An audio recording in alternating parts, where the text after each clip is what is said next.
오늘 이 강은 이제 후반부에 있는 8개의 챕터들을 위주로 이제 나눠지게 되는데요. 후반부에 있는 이 챕터들 보시면 끊임없는 기도 공동체, 행동과 중보기도, 용서, 장애물, 성찬, 죽음과 영생, 이제 기도문 이렇게 되어 있습니다. 기도문 부분은 따로 나누지 않을게요. 그리고 앞에 있는 부분들 중에서도 이제 중요한 대목들에 좀 비중을 할애해서 좀 나누도록 하겠습니다. 후반부 이제 주제들을 보시면 아시겠지만 전반부에는 혼자, 외로움, 고독, 침묵 이런 주제들이 주류를 이루고 있었다면 후반부에는 이제 그런 것들을 어떻게 생활에서 또 삶에서 펼쳐낼 수 있을까? 공동체 안에서 그런 것들이 어떤 역할을 하고 있는가라는 것에 대해서 또 얘기를 나누고 있어요. 그런 것들에 대해서 주목하시면서 후반부를 읽어보셨다면 아마 조금 더 이 내용들을 전체적인 그림들을 이해하실 수 있었을 텐데 후반부의 첫 번째 주제는 끊임없는 기도입니다. 여기 따옴표 되어 있는 부분 우리 같이 한번 읽어볼까요? 시작. 기도는 삶의 일부가 아니라 삶의 네. 전부. 기도의 시기에 대해서 얘기하고 있습니다. 그래서 우리가 어떤 삶의 일부분으로서 이 기도 시간을 정해놓는 것이 아니라 기도가 내 모든 삶 전체를 장악하는 시작이 될 수 있도록 기도해야 된다라는 얘기를 하고 있는 것 같아요. 기도는 이제 제일 먼저는 내가 하나님의 임재 안에 있다는 사실을 깨닫는 게 기도입니다. 그러니까 기도라는 건 대상이 없으면 불가능하잖아요. 기도를 할 때 우리는 상투적으로라도 사랑이 많으신 하나님, 거룩하신 하나님, 하나님을 부르면서 시작합니다. 그러니까 기도의 가장 기본되는 전제는 하나님이 계시다. 하나님이 내 기도를 듣고 계시다. 하나님이 지금 나와 함께 하시다. 이 전제가 너무 중요하다는 거예요. 그래서 기도가 일부가 아니라 삶이 된다. 이건 결국에는 무슨 말이냐면 하나님의 임재가 어떤 특정한 순간에 머무는 것이 아니라 내 모든 삶 속에서 하나님께서 임재하고 계시고 나와 동행하고 계신다는 것을 체감하는 것입니다. 뒤에서도 나누겠지만 우리가 체감하지 못해도 하나님은 임재하고 계세요. 우리가 동행하고 계세요. 그런데요, 우리가 이걸 잘 못 느껴요. 혼자 있다고 느낄 때가 너무 많고 외로움으로 느낄 때가 너무 많잖아요. 그러니까 이거에 대해서 아, 내가 하나님과 함께 있었지 깨닫고 체감하는 게 뭐냐면 바로 기도라는 겁니다. 그래서 헨리 나우엔이 뭐라고 하냐면 여기 보시면 아시겠지만 끊임없는 생각에서 끊임없는 기도로 가야 된다. 전환을 말하고 있어요. 그럼 생각은 혼자 하는 거죠. 나 혼자 막 생각해요. 혼자 이런 생각 저런 생각 잡념도 하고 걱정도 하고 염려도 하고 미래에 대해서 계획하기도 합니다. 끊임없이 우리는 뭔가를 생각해요. 그런데 그것이 그냥 생각으로 끝나버린다면 우리는 우리 가운데 하나님이 있다는 거를 체감하지 못하는 것으로 끝난 거죠. 그냥 내가 이런 것들을 계획했어. 내가 이런 생각을 했어. 개인적인 차원 안에서 끝납니다. 그런데 이 끊임없는 생각을 가지고 지금 어디로 오라고 말하냐면 기도의 자리로 나오라는 거예요. 내가 하고 있었던 모든 계획을 가지고 하나님께 나아가라. 하나님의 임재 앞에서 네 계획은 어떻니? 하나님의 임재 앞에서 네가 가지고 있는 염려, 생각들, 걱정들 다시 한번 비춰봐라 라고 전환을 이루는 게 바로 기도라는 것입니다. 여기서 한 가지 더 이제 제기하고 있는 게 뭐냐면 그러니까 기도라는 것은 내 모든 삶이 기도가 된다는 것은 결국에는 내 부분이 아니라 내 전부를 하나님께 드린다는 거죠. 내 전부를 드린다고 우리가 상투적으로 얘기하지만 기도 안에서 내가 발가벗겨지는 느낌. 기도 안에서 내가 다른 사람들에게 보이지 않고 심지어 하나님에게도 보이고 싶지 않은 그런 부분들을 오픈할 수밖에 없다라고 얘기하는 겁니다. 내 아름답고 고상하고 유용한 기도 제목뿐만 아니라 내 추하고 더럽고 악한 모습까지도 하나님께 가져가야만 온전히 그분의 임재 안에 들어갈 수 있다라고 얘기하는 것이죠. 그러니까 하나님 앞에서도 우리는 여전히 가면을 쓰고 있습니다. 하나님 앞에서도 거룩한 척, 하나님 앞에서 우리가 쓰고 있는 일상에서부터 써왔던 그 가면들을 계속 가지고 주님 앞에 가서는 안 된다는 것이죠. 주님 앞에서 우리의 상처를 내밀 수 있어야 한다고 헨리 나우엔이 얘기합니다. 그래야만 온전한 하나님의 임재를 우리의 모든 전 생활 속에서 누릴 수 있다라는 것이죠. 그래서 이렇게 우리의 연약함을 드러낼 때 우리가 얻는 유익이 뭐냐? 우리 인생의 통제권을 내려놓고 하나님 앞에서 유용해지지 않는 자유인으로 설 수 있다는 겁니다. 그러니까 우리가 전반부에서 많이 나눴던 내용들이 그거죠. 기도할 때도 우리는 유용한 기도를 하려고 해요. 하나님 앞에서 쓸모 있는 사람이 되고 싶어 합니다. 아, 주님, 저 이런 사역도 하고요. 이렇게 기도도 열심히 하고요. 교회 안에서 이렇게 봉사도 하고요. 헌신도 이렇게 했어요. 저 이렇지 않으면 또 죄책감도 느껴요. 하나님, 열심히 못 섬겨서 죄송해요. 하나님, 이 사람 저 사람 사랑하지 못해서 죄송해요. 이 안에 우리가 뭐가 있냐면 쓸모 있는 사람이 되지 않으면 안 된다는 강박관념이 있는 거예요. 그런데 우리의 연약한 모습을 가지고 우리의 가면을 벗고 주님 앞에 나아갈 때 우리가 얻게 되는 유익은 그 모든 것으로부터 자유함을 얻는다는 것입니다. 아, 하나님께서 나를 도구로 쓰시는 게 아니구나. 하나님께서 나를 어떤 필요에 의해서 부르신 게 아니구나. 그분은 나를 사랑하시는구나. 그분이 내 인생의 통제권을 가지고 계시는구나. 이것을 느끼게 되는 순간이 바로 기도라는 것입니다. 이 잡념이 생길 때는 그래서 단순한 기도로 돌아가라고 얘기하고 있어요. 여러분, 기도 기도 안에서 우리의 전 존재를 드린다는 것은 음, 굉장히 어려운 일인 것 같아요. 아까도 말씀드렸지만 우리가 침묵 기도할 때 가장 어려운 게 뭐냐면 이렇게 가만히 있어도 돼? 이 생각이거든요. 아, 기도하러 왔는데 이렇게 그냥 아무것도 안 하고 가만히 있어도 돼? 뭔가 말해야 되지 않을까? 뭔가 생각해야 되지 않을까? 계속 우리를 어떤 이 시간을 유용하게 써야 된다는 강박관념 속에 가둬서 침묵하지 못하게 하는 게 사탄의 전략이죠. 그래서 우리는 어떻게 해야 되냐면 주님 앞에서 침묵하고 유용하지 않은 무익한 자로 서야 되는데 그 방법 중에 하나가 뭐냐면 이 잡념이나 이런 걱정들, 염려들, 계획들 이런 것들이 올 때 단순한 기도로 다시 돌아가라는 거예요. 예를 들면 주여 나를 평화의 도구로 써주소서. 이 한 줄을 다시 묵상하는 거예요. 성 프란체스코의 기도죠. 여호와는 나의 목자시니 내게 부족함이 없으리로다. 이 한 문장으로 돌아가는 거예요. 주여 나를 불쌍히 여기소서. 이 간단한 기도문으로 돌아가서 여기서부터 다시 침묵하는 거예요. 그래서 다시 우리가 주님 앞에 아 주님 내가 무익한 자죠. 내가 주님 앞에 유용하지 않아도 되죠.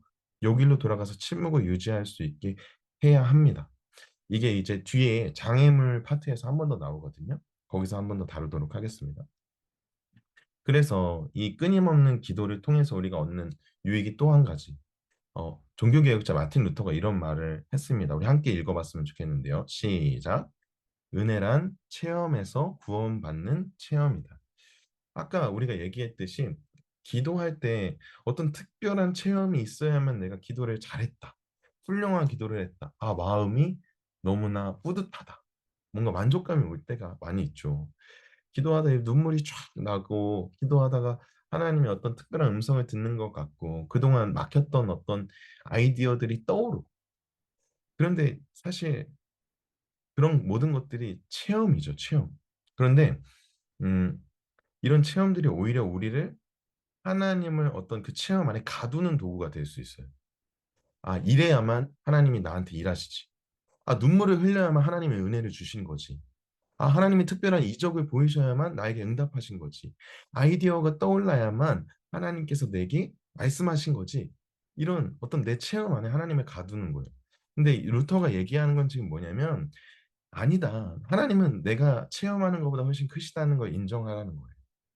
그래서 비록 나에게는 그런 체험이 없을 때도 하나님은 여전히 나의 구원자시고 나를 사랑하시고 나와 함께 하신다는 것을 기억해라 라는 것을 지금 이런 체험에서 구원받는 체험이라고 얘기하고 있는 것입니다. 이것도 뒤에 가서 아마 한 번 더 짚어보게 될 것 같습니다.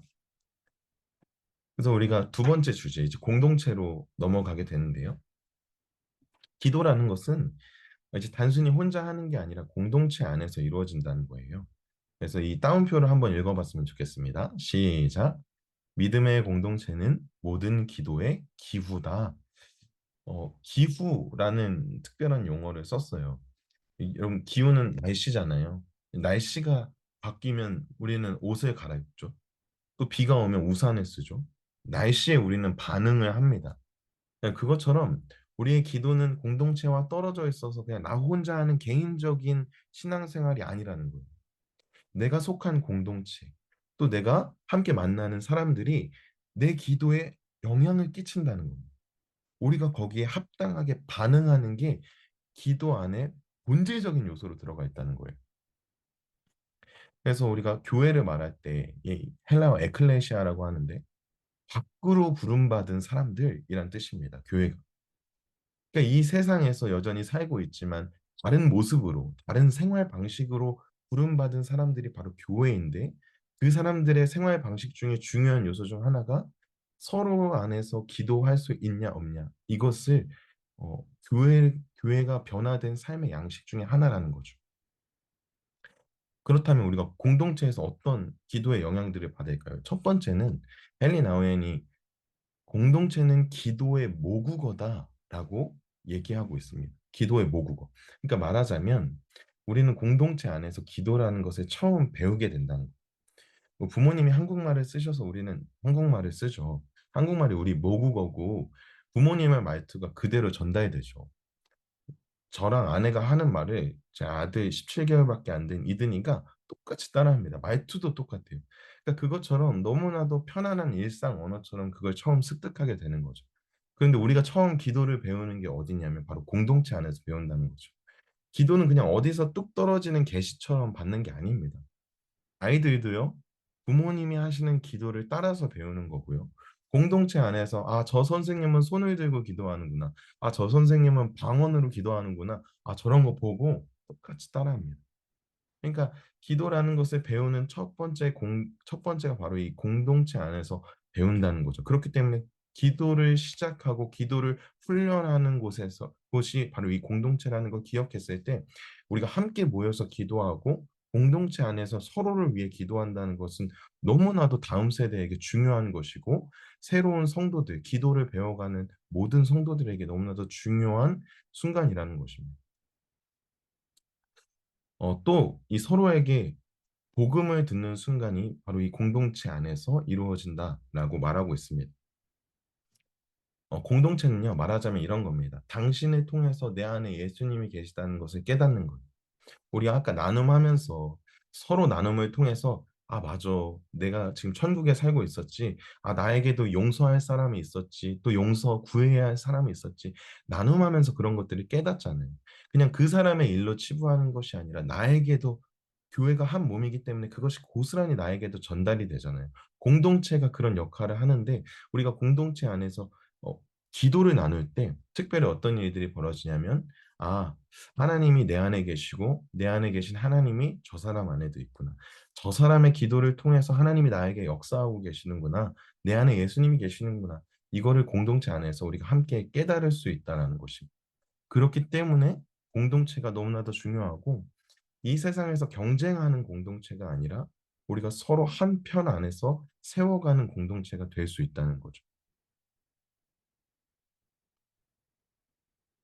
그래서 이 공동체에서 한 걸음 더 나아가서 그러니까 이웃과의 관계에서 우리가 어떤 행동을 해야 하는가라는 주제로서 행동과 중보기도라는 파트를 또 여기서 얘기하고 있습니다. 우리 한번 따옴표를 읽어볼까요? 시작.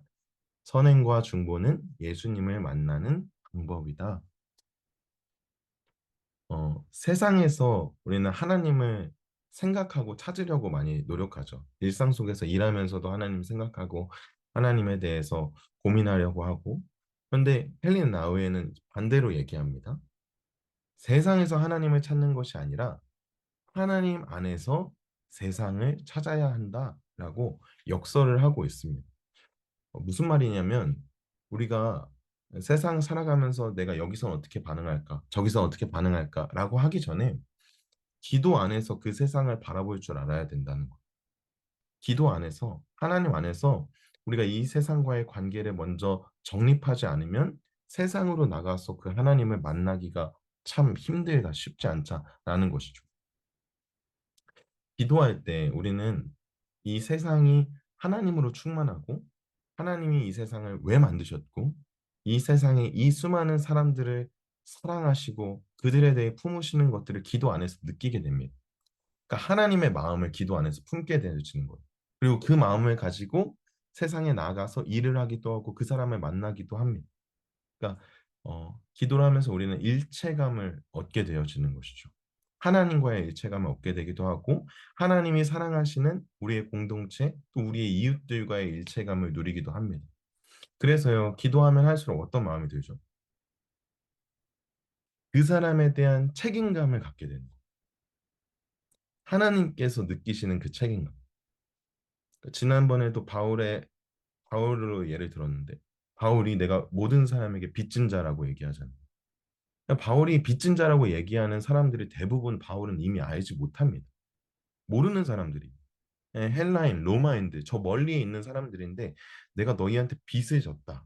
부채감이 있다. 책임감이 있다. 그래서 나 빨리 너희에게 가서 이 복음과 말씀을 나누고 싶다라고 얘기하는 거죠. 바울이 그 사람들한테 죄 졌습니까?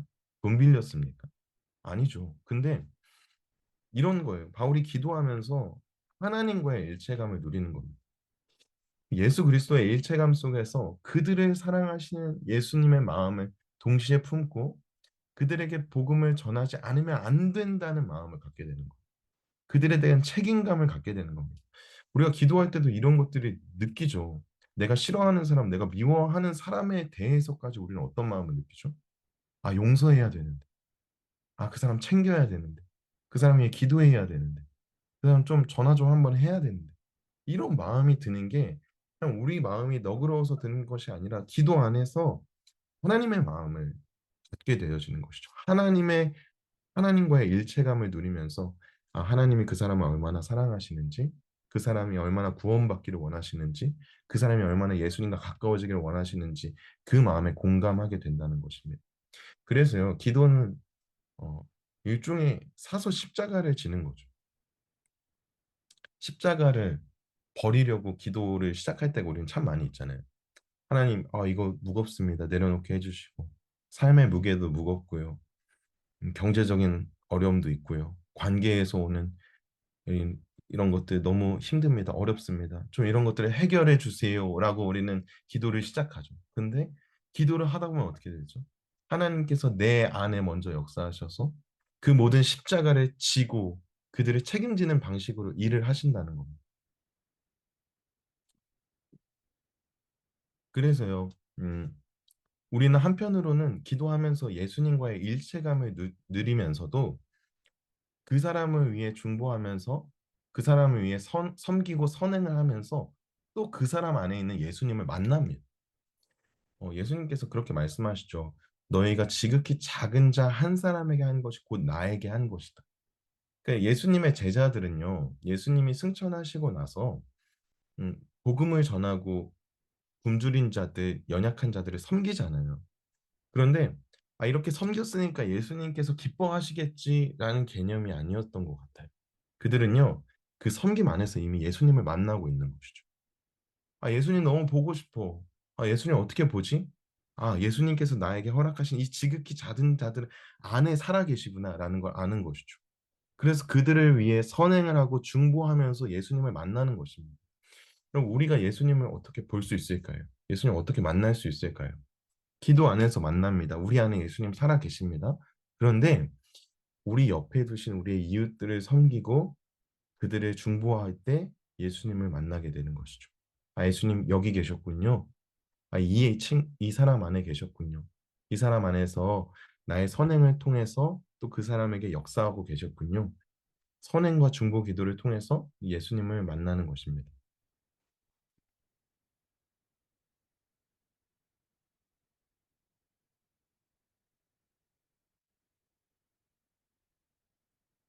그리고 이 행동과 중보 기도의 또 한 가지 우리가 또 기억해야 할 것은 이 기도가 우리의 행동의 근간을 뒤집어 놓는다는 것입니다. 행동의 근간이라는 게 뭐예요? 행동하는 이유죠. 동기. 그러니까 전에는 내가 이렇게 하지 않으면 안 돼. 이렇게 노력하지 않으면 안 돼. 이런 강박 속에서 우리가 행동했다면 예수님을 만나고 나서 우리가 구원받고 이미 천국을 누리고 이미 영생 안에 있다는 사실을 기억하는 사람들은 하나님께서 우리에게 주시는 사랑을 표현하고 그에 대한 반응과 감사로서 행동한다는 것입니다. 똑같은 행동이지만 그 동기와 행동의 이유가 다르다는 것이죠. 예수의 승리를 맛본 사람은 그 승리에 대한 감격으로서 표현하고 반응합니다. 기도가 우리에게 예수님의 사랑과 예수님이 이미 승리했다는 것을 알려주시고 경종을 울려주시면 우리는 그 기도를 통해서 표현하고 반응하는 자유의 행동과 자유의 중보기도로 나아갈 수 있다는 것입니다. 또 한 가지, 이제 우리가 살아가면서 바쁜 삶이 중요한 존재의 상징이 되어버렸죠. 아, 저 사람 진짜 바빠. 저 사람 진짜 사람들이 많이 찾아. 저 사람 인기가 진짜 많아 하면 그 사람이 중요한 존재라고 우리는 인식하게 됩니다. 그러나 예수님이 제시하시는 건 다른 것이죠. 예수님은 죽으심으로, 비움으로, 무력함으로 행동하셨습니다. 내려오는 길을 택하셨다는 것이죠. 예수님은 능력이 많으십니다. 예수님은 충만하십니다.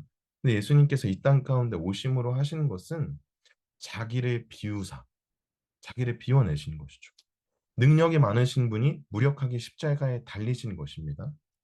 완전한 생명이신 분이 죽음을 경험하신 것입니다. 예수님은 지금 우리가 능력 있다라고 하는 모든 사람들과 정반대로 행동하신 것이죠. 그런데 그러므로 뭘 하셨냐?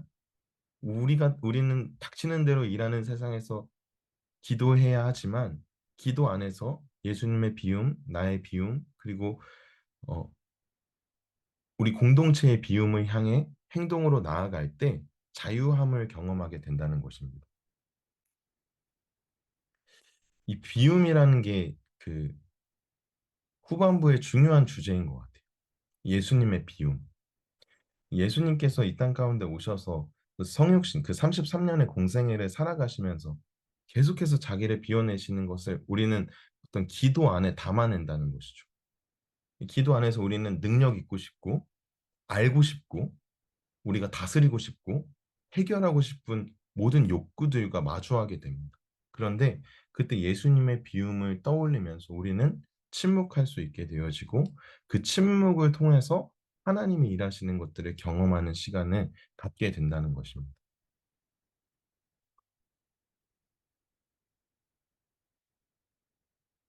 또 행동과 이 중보기도에서 기억할 것은 이 다른 사람을 위해 기도한다는 것은 그들을 나의 일부로 삼는다는 뜻이다 라는 것이죠. 아까 일체감에 대해서 얘기했잖아요. 그러니까 그 사람을 위해 중보기도 한다는 것은 음, 그냥 단순히 우리는 서로 다른데 너는 너고 나는 난데 내가 너를 위해 돕는 거야. 이런 개념을 훌쩍 뛰어넘는다는 것입니다.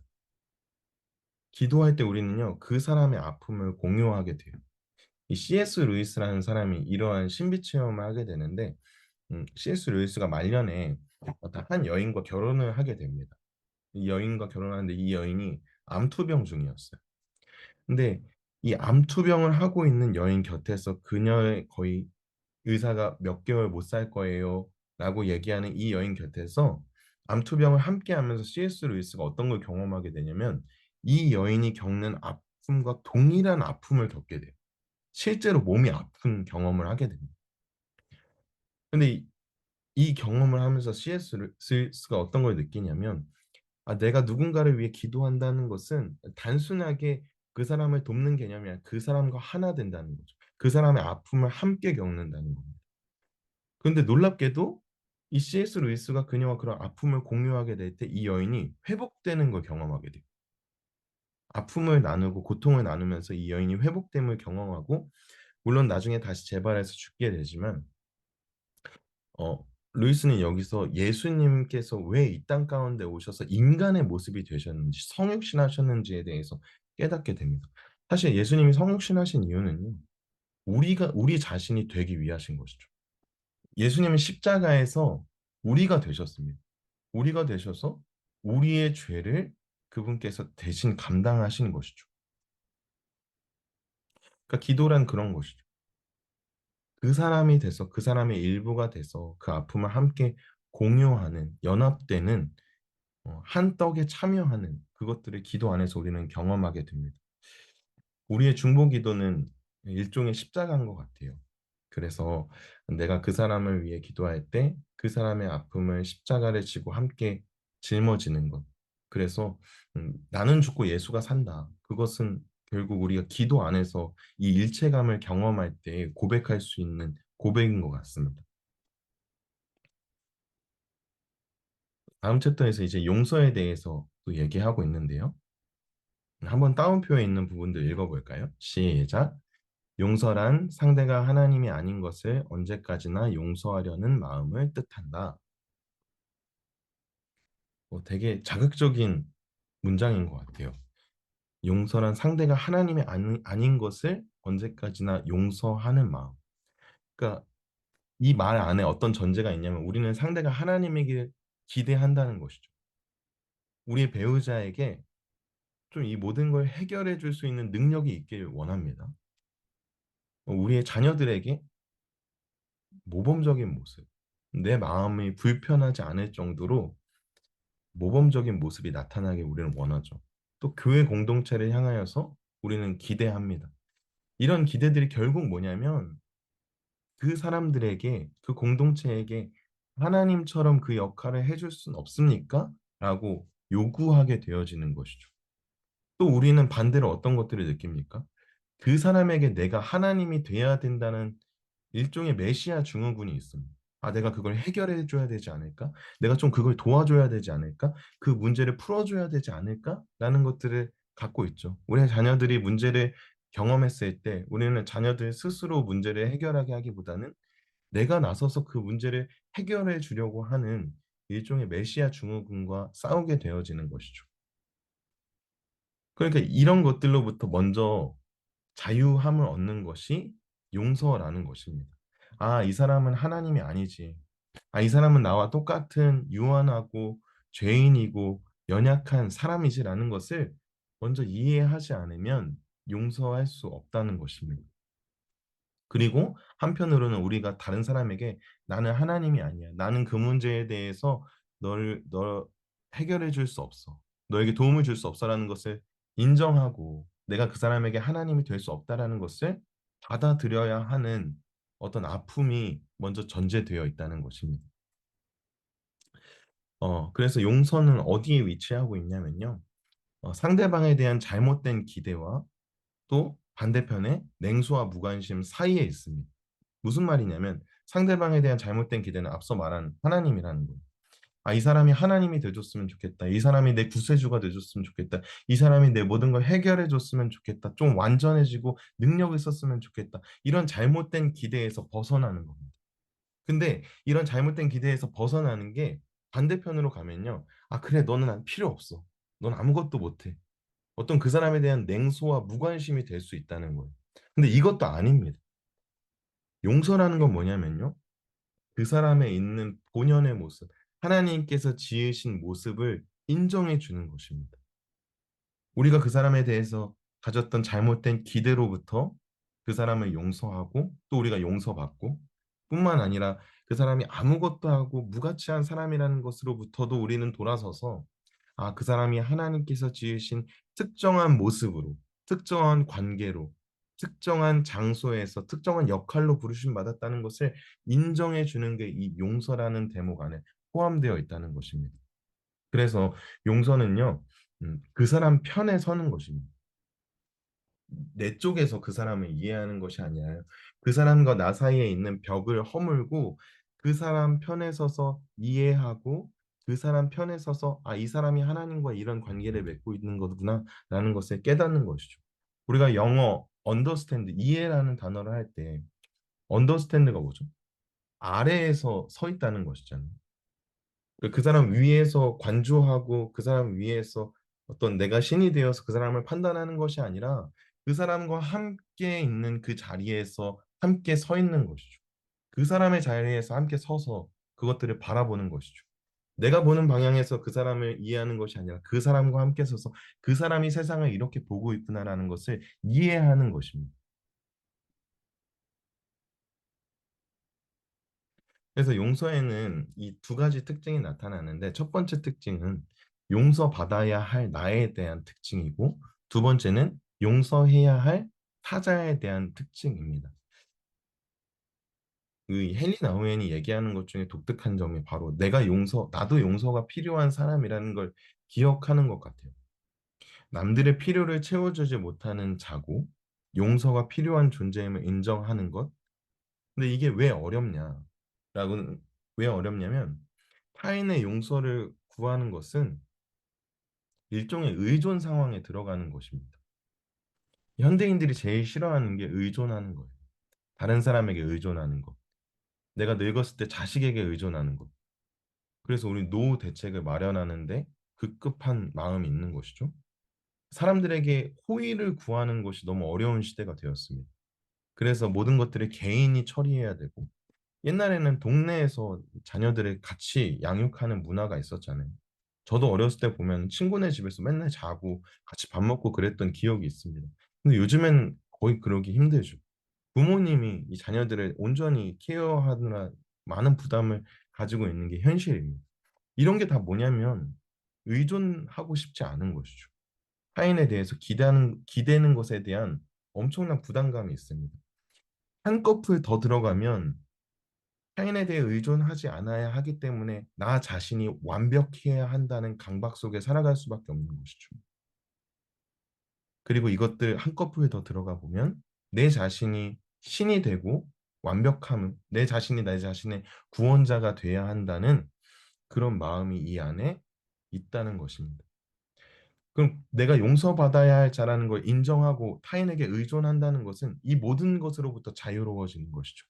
아, 나는 혼자 설 수 없구나. 나는 내 인생의 구원자가 될 수 없구나. 나는 완벽할 수 없구나. 나는 인생을 혼자 살아갈 수는 없구나. 공동체가 필요하구나. 라는 것을 인정하는 사람이 타인에게 의존할 수 있고 내 연약함을 타인에게 고백하면서 용서해 주세요라는 말을 할 수 있다는 것입니다. 또 한 가지는 이제 남을 용서하는 것이죠. 무조건적인 용서는 내가 받은 용서를 확인하게 되는 것이라고 헨리 나우엔이 말합니다. 그러니까 내가 타인을 용서한다는 것은 단순히 그 사람에게 그 사람보다 위에 서서 내가 어떤 권위를 가지고 아 그래 네가 나한테 잘못했지 용서해 줄게 이런 호의랑 좀 다른 것입니다. 성경을 보면 만달란트 빚진 자가 있잖아요. 만달란트 빚진 자가 왕에게 빚을 탕감받았는데 그 다음에 자기에게 빌린 사람을 용서해주지 않습니다. 그런데 그거에 대해서 그건 네 선택이지가 아니라 왕이 다시 부르죠. 내가 너한테 만 달란트를 탕감해 줬는데 네가 고작 그 몇 푼을 탕감해 주지 않니? 라고 왕이 질책하면서 그에게 징계를 내립니다. 그러니까 뭐냐면 우리가 타인을 용서하는 것은 하나님이 나를 용서하셨다는 이 중요한 전제 안에서 발휘되는 행동이라는 것을 기억하는 것입니다. 한 가지 더 이제 용서에서 나오는 것은 이제 자백인데요. 그래서 우리가 이 자백을 할 수 있다는 것은 어, 귀신들은 우리가 자백하지 못하도록 계속 우리를 거짓 뒤로 숨어들게 만들잖아요. 그런 귀신의 영향력으로부터 자유하게 하는 것이 바로 자백이다라고 얘기하고 있습니다. 천주교에서는 이제 고해성사를 하잖아요. 그게 단순히 어떤 죄를 용서받는다는 개념도 분명히 있지만 한편으로는 기독교 문화에서는 그런 고백들이 중요한 자리를 차지하고 있지는 않는 것 같아요. 그런데 그런 한 가지 한 가지 내 죄를 고백함으로 자유함을 얻는 것이죠. 아, 나는 이제 더 이상 이 죄를 숨길 필요가 없고 이 죄를 하나님께 고백함으로 그분께 용서를 받고 그분께서 나를 사하여 주셨다는 이 말씀을 들음으로 인해서 자유함을 얻는 것. 이게 자백 안에 들어있는 힘이라는 것입니다. 그래서 예수님도 복음을 전하실 때 뭐라고 하시냐면 복음을 믿으라가 아니라 회개하고 복음을 믿으라 이렇게 말씀하시잖아요. 그러니까 이 회개, 이 자백이 전제되지 않으면 하나님의 복음을 받아들이고 자유함을 얻는데 어려움이 있다는 것이죠. 이 용서에 대해서 한번 살펴봤고 이제 장애물, 우리가 기도하는 데 얻는 여러 가지 장애물들에 대해서 짧게 얘기해 봤으면 좋겠는데 첫 번째는 기분과 생각이 우리의 장애물이 될 수 있다는 것입니다. 음, 아까 우리 이승희 권사님께서 얘기해 주셨지만 음, 내 감각으로 수용하는 것보다 하나님의 임재는 더 크다는 것을 먼저 인정하는 게 필요한 것 같아요. 아, 내가 느끼는 것보다 하나님은 더 크시지. 내가 생각하는 것보다 하나님은 더 크시지. 이걸 이해할 때 기분이 안 좋고 안 좋은 생각이 들고 이런 것들로부터 아, 나는 이번 기도에 실패했어. 이런 것이 아니라 아, 하나님께서 내 생각과 내 기분을 초월하셔서 일하고 계시지 그 하나님을 신뢰하는 게 중요한 것이지 라는 것을 우리가 깨닫는 것입니다. 그래서 이것을 인정할 때 우리가 할 수 있는 것이 침묵이라는 것. 침묵은 그냥 어떤 의미에서 그런 것 같아요. 우리가 엄청난 오케스트라의 연주를 한번 들었다고 생각해 보십시오. 오케스트라의 연주를 딱 듣고 말할 수 없는 감격이 있는, 말할 수 없는 감격. 그래서 잠깐 동안 그 공연이 끝났음에도 불구하고 그 공연에서 느꼈던 것들을 쉽게 말로, 언어로 치환하지 않고 그저 그 잠잠히 내가 느꼈던 것들을 곱씹는 거죠. 하나님께 기도한다는 것은 음, 하나님이 너무 크시기 때문에 그 사랑이 너무 크기 때문에 우리가 그것을 받고 잠깐 멍해지는 것 같아요. 아, 하나님이 이렇게 크시지. 아, 이걸 쉽게 말로 풀거나 쉽게 형언한다는 것 자체가 좀 자존심이 상하는 것이죠. 내가 너무 사랑하는 어떤 사람이 있는데 누군가 그 사람에 대해서 아, 걔는 이런 사람이야. 걔는 그냥 긍정적인 애지. 라고 쉽게 말해버리면 기분이 나쁘잖아요. 아, 그 사람은 그렇게 쉽게 말할 수 있는 사람이 아닌데? 이런 생각이 들잖아요.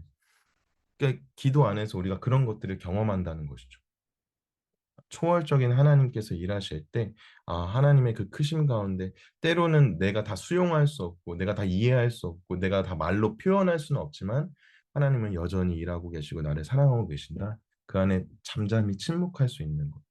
이게 기분과 생각을 뛰어넘는, 장애물을 뛰어넘는 방법인 것 같고요. 두 번째는 이제 지성이라는 장애물에 대해서 얘기하고 있습니다. 지성이라는 장애물 좀 중요한 것 같은데, 기도해도 기도 자체보다 기도에 관한 아이디어에 마음이 끌리는 것이죠. 그러니까 기도 자체가 목적이 아니라요. 기도 안에서 얻는 것들에 대해 목적이 있는 것입니다. 여러분, 근데 한번 생각해 보세요.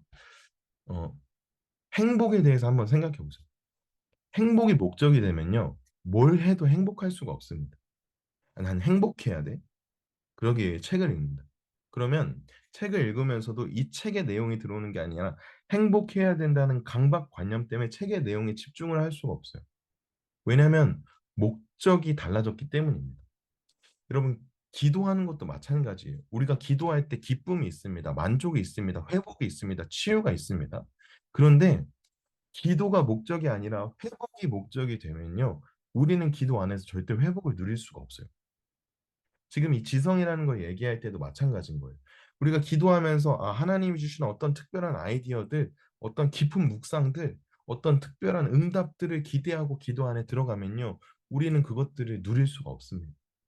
기도의 목적은 오직 하나님과의 교제예요. 그 교제 안에서 우리는 많은 것들을 부수적으로 누립니다. 그러니까 목적지를 어디에 두느냐가 너무나도 중요하다는 것을 우리는 기억해야 한다는 것이죠. 그래서 아까 단순한 기도로 돌아가라 그 얘기를 했잖아요. 아, 막 잡념들이 생기고 아, 내 기도가 안 되는데 왜 기도 안에서 기쁨이 없지? 만족이 없지? 이런 잡념들이 우리를 집어삼키려고 할 때 하나님 나를 불쌍히 여겨주세요. 예수님 나를 불쌍히 여겨주세요.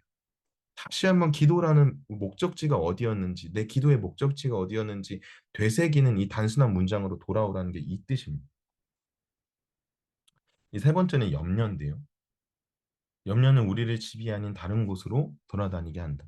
계속 염려에 끌려다니면 우리는 하나님의 집이란 이 안정감 속에 들어갈 수가 없다는 것이죠. 이 염려에 끌려다니지 말고 성경에 보면 먼저 그의 나라와 그의 의를 구하라. 내가 하나님의 집 안에 예수 그리스도 안에 있다는 게 묵상이 되지 않으면 이 염려로부터 자유롭기 힘들다라는 얘기를 하고 있고요. 잡념. 잡념도 아까 지성에서 했던 얘기와 마찬가지입니다. 우리가 잡념이라는 파도에 휩쓸리지 않으려면 말씀의 닻을 내려야 되는데 그 말씀의 닻은 성경 구절이 될 수도 있고 단순한 기도가 될 수도 있다라고 하죠. 그다음 두려움. 이 사랑의 반대가 두려움입니다. 사랑의 반대는 미움이 아니고요. 무관심이 아니고 두려움인데 아담이 실패한 것이 뭘까요? 만약에 이런 한번 상상을 해보는 것이죠. 아담이 선악과를 먹었어요. 선악과를 먹고 숨지 않고 하나님께 나와서 회개합니다. 하나님 죄송합니다. 제가 이 선악과를 먹고 나서 선악과의 유혹에 넘어가 선악과를 먹었습니다. 주님 용서해 주세요. 그럼 하나님과의 관계성 속에서 본다면 아담이 하나님 선악과를 먹은 것도 분명한 죄지만 더 큰 죄는 그 죄를 자신이 짊어지고 숨어들었다는 것이죠. 그래서 이 두려움이라는 게 사랑의 정반대에 위치해 있다는 것입니다. 요한일서에 보면 온전한 사랑이 두려움을 내어 쫓나니라고 하죠.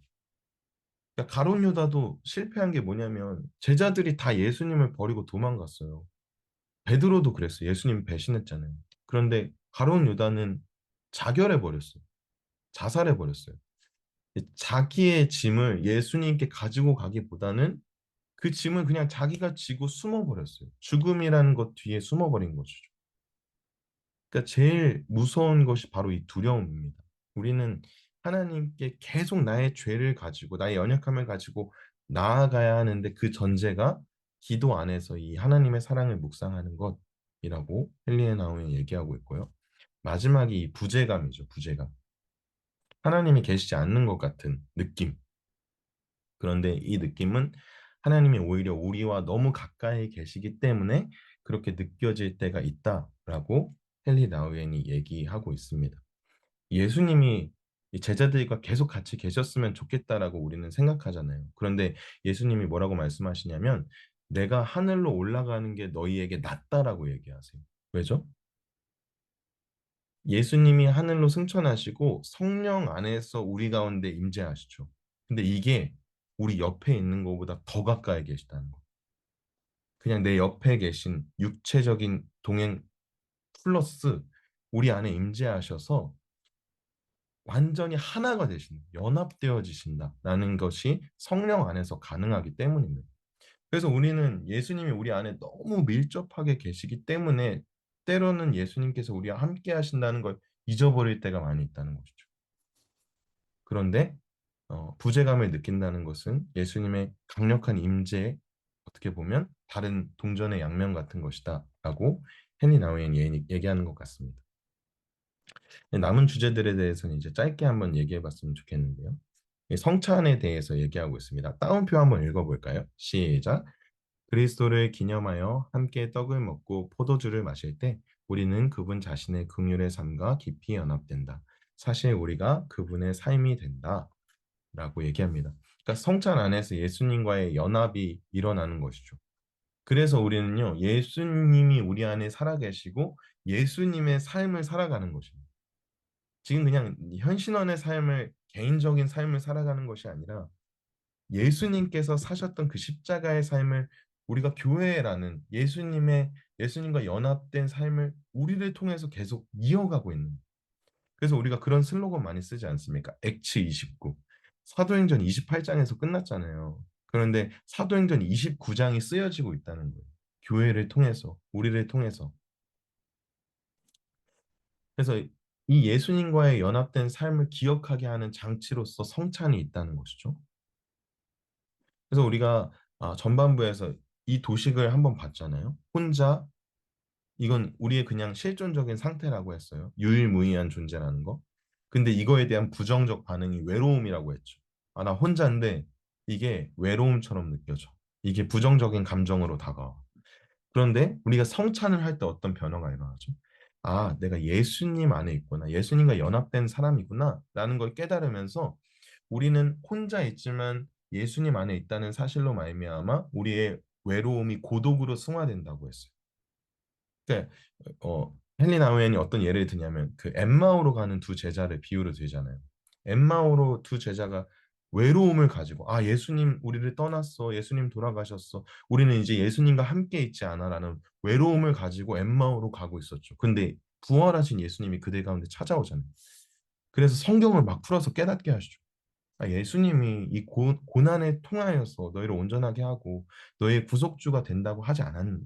그분이 부활하실 것에 대해서 얘기하지 않았니? 라는 걸 깨닫게 하시죠. 그리고 사라지시잖아요. 그런데 그럼 이 엠마오로 가는 두 제자가 예수님과 잠깐 있다가 다시 혼자가 된 건가요? 아니죠. 예수님의 말씀으로 예수님이 부활하시고 예수님이 우리와 함께 계신다는 것을 깨닫고 나서는 예수님이 비록 그들 가운데 계시지 않지만 그들은 더 이상 외로워하지 않습니다. 아, 예수님, 부활하신 예수님께서 살아계시구나. 우리 안에 계시구나라는 것을 깨닫고 고독으로 가게 되는 것이죠. 이것이 성찬의 중요한 역할이라는 것입니다. 그리고 이제 마지막 챕터는 죽음과 영생인데요. 영생은 지금 이미 시작됐다는 것이죠. 다운표에 있는 거 우리 한번 읽어보겠습니다. 시작. 내 분명한 목표가 영생이라면 그 삶은 지금 내가 있는 이곳에서 얻을 수 있는 것이어야 한다. 영생은 죽어서 시작되는 것이 아니라 요한복음 17장 3절. 영생은 곧 유일하신 참 하나님과 그가 보내신 자 예수 그리스도를 아는 것이니이다. 하나님과 예수 그리스도와 교제하는 것이 생명이라는 것을 우리가 기억한다면, 아, 그건 죽어서 시작되는 게 아니라 지금 내가 예수를 알고 예수 안에 연합된 이 기도의 실제 속에서 경험하는 것이구나라는 것을 깨닫게 됩니다. 엘린 아우엔이 또 죽음과 사기라는 얘기를 하잖아요. 근데 전제가 있습니다. 죽음이 전부라면 우리는 죽음과 사귈 수 없죠. 죽음의 권세 아래 있다면요, 우리는 죽음 아래 있는 것이지 죽음과 동일선상에 있지 않는 것입니다. 그런데 우리가 죽음 아래, 죽음의 권세 아래 있지 않습니다. 뭐냐면 동일선상에 있어요. 그래서 우리는 죽음을 통과합니다. 죽음을 통과해서 영생과 생명으로 나아가죠. 그렇기 때문에 우리는요, 죽음에 대해서 생각할 수 있고요, 직면할 수 있고요, 고민할 수 있고요, 죽음과 사귈 수 있다는 것을 기억해야 하는 거죠. 죽음을 친숙한 손님으로 대하는 훈련이 우리에게 필요하다고 합니다. 아까 잘 죽어야 된다, 이런 얘기를 하셨는데, 요즘 웰 다잉에 대해서 얘기 많이 하잖아요. 웰빙 플러스 웰 다잉 돼야 된다. 근데 이건 정말로 그리스도인 안에서만 가능한 것 같습니다. 그래서 이제 여기서 헨리 나우엔이 자전적인 얘기를 굉장히 많이 하죠. 자기의 경험. 그런데 어, 이 경험들을 보면요, 안정감에 대해 이제 죽음을 딱 직면해서 마치 예수님을 만나는 경험을 하는데, 거기서 아, 내가 너무 편안했다. 아, 이제야 집에 온 것 같은 느낌을 들었다. 이런 얘기를 하죠. C.S. 루이스도 무슨 얘기를 하냐면, 천국에는 오로지 나만을 위한 자리가 있을 것이다 라고 얘기합니다. 천국에 가면요, 우리가 막 똑같이 생긴 집, 아파트 이런 데 그냥 무더기로 들어가는 게 아니라요, 하나님께서 오로지 나만을 위해 정해두신 자리, 이건 그냥 어떤 장소적인 개념 플러스 인격적인 개념, 관계적인 개념, 이런 것들이 다 포함된 것이죠. 아, 그동안 내가 있어서는 안 될 곳에 있는 것 같은 느낌을 받고, 장소에 있지만 편안하지 못한 느낌을 받았다면 천국에서는, 아, 그래, 여기가 내 자리지. 여기서 내가 편안함을 누리지. 여기가 하나님이 예비하신 곳이지라는 것을 누릴 수 있다는 것입니다. 그런데 기도 안에서 이런 것들을 맛본다는 얘기죠. 그래서 마지막 챕터까지 우리가 한번 이렇게 쭉 살펴보았습니다.